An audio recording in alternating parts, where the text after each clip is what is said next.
Praise the Lord. பிரியமானவர்களே, இந்த ஊடக வாயிலாக உங்களை சந்திப்பதில் மிகுந்த மகிழ்ச்சி அடைகிறேன். இன்றைய தியானத்துக்காக நாம் தெரிந்து கொண்ட வேத பகுதி யோபு 36வது அதிகாரம் 11வது வசனம். அவர்கள் அடங்கி அவரை சேவித்தால் தங்கள் நாட்களை நன்மையாகவும் தங்கள் வருஷங்களை செல்வ வாழ்வாகவும் போக்குவார்கள். பிரியமானவர்களே, தேவனுடைய ஆசீர்வாதங்கள் எப்போதும் ஒரு கண்டிஷனோடு வருகிறது. இந்த இடத்துல என்ன கண்டிஷன் என்றால், அவர்கள் அடங்கி அவரை சேவிக்கிறது. ஆனால் ஆசீர்வாதம் பார்த்தீங்கன்னா நன்மையாகவும் செல்வ வாழ்வாகவும்.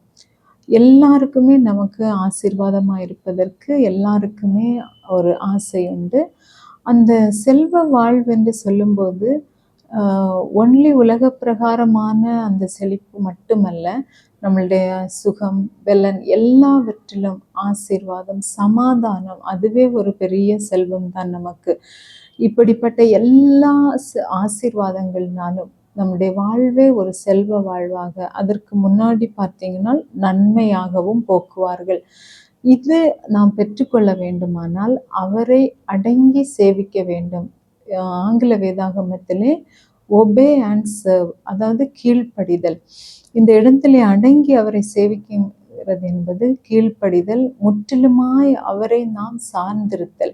ஒரு சிறு குழந்தை முற்றிலுமாய் தன்னுடைய தாயை சார்ந்திருக்கும் போது அதனுடைய தேவைகளை எல்லாம் அந்த தாய் பார்த்து கொள்வாள் அல்லவா? அதே போல நாம் முற்றிலும் அவரை அடங்கி சேவிக்கும் போது, அடங்குவது மட்டுமல்ல அவரை சேவிக்கவும் வேண்டும். அதாவது அவரை துதித்தல், ஆராதித்தல், தேவனுடைய வார்த்தைகளை கை கொண்டு அதன்படி நடப்பது எல்லாம் அதிலே அடங்கும். இப்படி நாம் செய்யும் போது ஆண்டவர் அழகான அந்த ஆசீர்வாதங்களை, தங்கள் நாட்களை நன்மையாகவும் தங்கள் வருஷங்களை செல்வ வாழ்வாகவும் போக்குவார்கள். இந்த ஆசீர்வாதம் நம் எல்லாருக்கும் நிச்சயமாய் தேவன் அருள்வார். அதற்கு நாம் அவரை அடங்கி சேவிக்கும்படியா இன்றைக்கு தேவனிடம் கேட்போமா?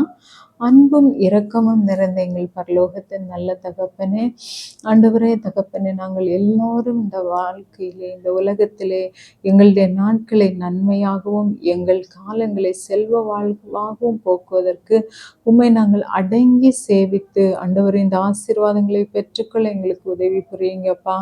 ஆண்டவரே, நாங்கள் உமக்கு அடங்கி உமக்கு கீழ்ப்படிந்து உம்முடைய வார்த்தைகளை கை கொண்டு இந்த நன்மையான காரியங்களை பெற்றுக்கொண்டு உலகத்திலே சாட்சியா எங்களை பார்க்கிறவர்கள் எங்களை பார்க்கும்போது உம்மை அறிந்து கொள்ள ஆண்டவரே, அது நிமித்தம் உடைய நாமம் மகிமைப்பட உடைய ராஜ்யம் கட்டப்பட எங்களை அர்ப்பணிக்கிறோம். ஆண்டவரே, நாங்கள் உம்மை அடங்கி சேவிக்க எங்களை அர்ப்பணிக்கிறோம். எங்களுடைய வாழ்நாட்களை நன்மையாகவும் செல்வ வாழ்வாகவும் கர்த்தர் மாற்றுகிறபடியால் நமக்கு நன்றி.